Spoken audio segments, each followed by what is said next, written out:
Munakyukakyuka muna Uganda wena ng'oli eyo, njagala kwogerako naawe.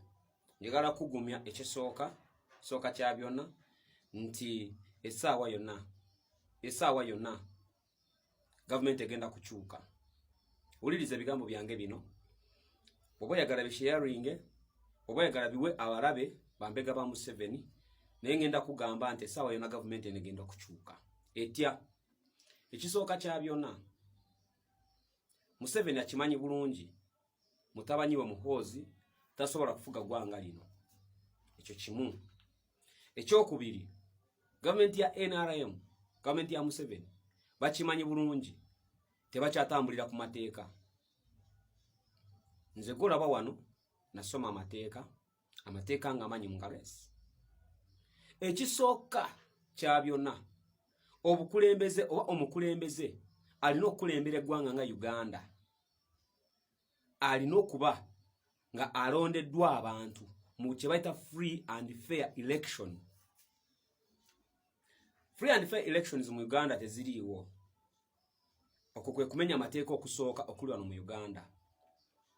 Nti ababbi b'obulu, ababbira Museveni obulu, baba tebakoze musango. Naye Omunayuganda avaayo okuyimirira, alinda akalulu ke kabalibwe, oba awulize ebituufu ebivudde mu kalulu, oyo aba amenya amateeka.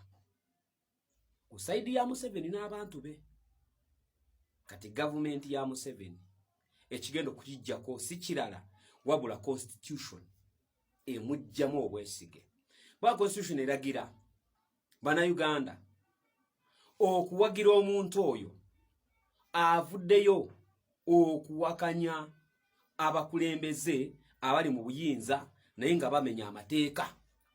Constitution ya Uganda ekuwagira gwe kasita ovaayo n'owagira omuntu avuddeyo kulwanira eddembe ly'Omunnayuganda anyigirizibwa, Omunnayuganda ayisibwa obubi, Omunnayuganda atakulaakulana.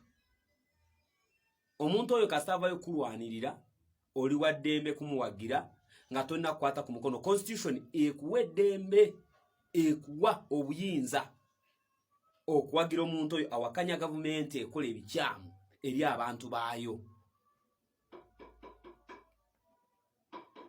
Kati gavumenti ya Museveni we batuuse nabo bakimanyi nti batufuga mu bumenyi bw'amateeka, batulemerako mu bumenyi bw'amateeka. Omusajja Bobi Wine kyabagamba buli kanaku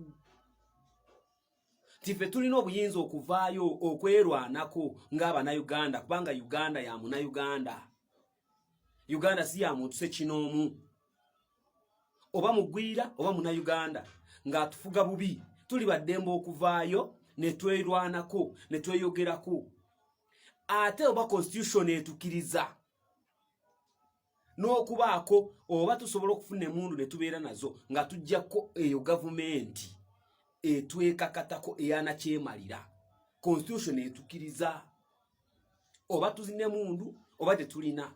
Mu ngeri yonna gye tuvaayo ng'ewakanya obukulembeze obukyamu, dictatorship government, constitution etukiriza.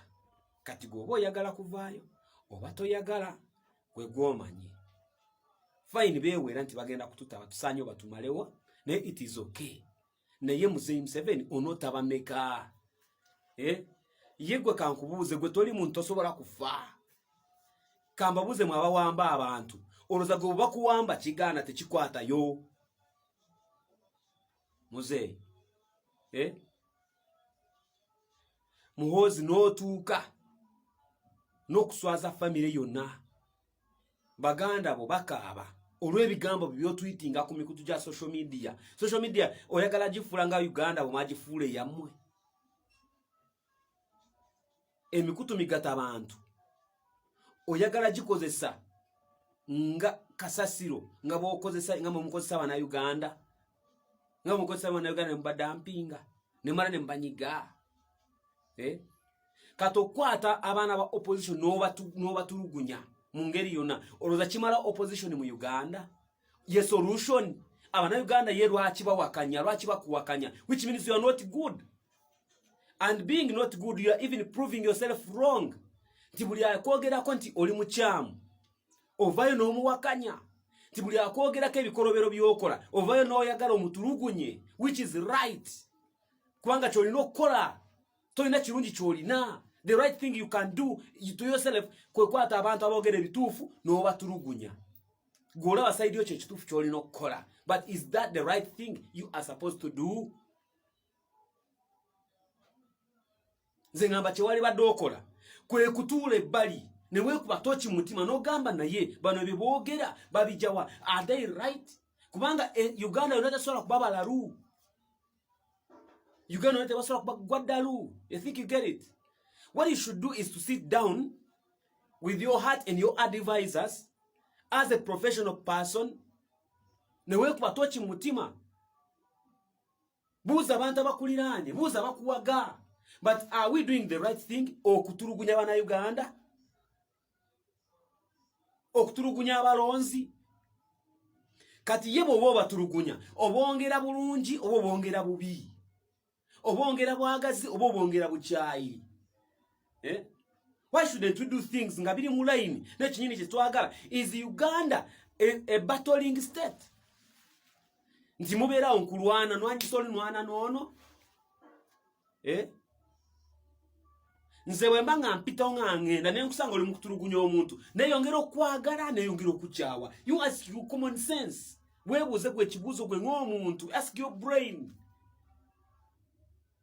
Mwikiwa kye mwali tudde n'abantu bano. I told you nze nabagamba njabba wabula mpaka the last day. Bwe mwali tudde n'abantu bano ne magamba naye amazima.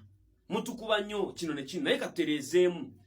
In the right way, in a peaceful way. Nga si bintu byakudda n'ogamba bwenkwatirako owedde. Bwenkwatirako owedde.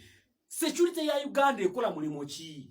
Ba advisors ba president bakola mulimo ki? Ba advisors ba government bakola mulimo ki? Bajiwabula ki? Where are we going in the next few years?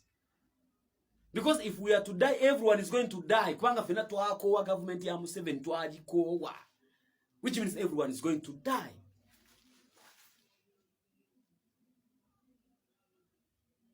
You people, twagala nnyo ebintu nga oba kitegeera twagala ebintu nga tebyekubira side. Kubanga Uganda it should be a democratic state. It should be democratic, with a democratic government, with a democratic people. Naye kati democracy is for some, for a group of people, not the whole of Uganda. Why should it be like that? Kati mwagala tandika kwesiga akazigo. We love the government. Do we love it really? Do we love the government? I'm telling you the truth. No one is loving the government, which is oppressing people. Now, they don't love you. They don't like you because you are mistreating them. You're not giving them equal opportunity. You're not giving them equal rights. You're not giving me equal salary. Like you give yourself a lot of money. They are suffering. They are crying. Their families are dying. In hospitals, in schools, they have no school fees. But for you, then you think you are very great. You think you are a great man. No one can talk about you. Who are you? Are you God? Oh.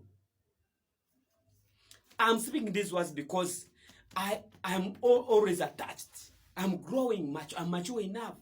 But what have you benefited from your government? I was born when it was there. Up to now, it's still there. When will you go so that people of Uganda can get their peace? When?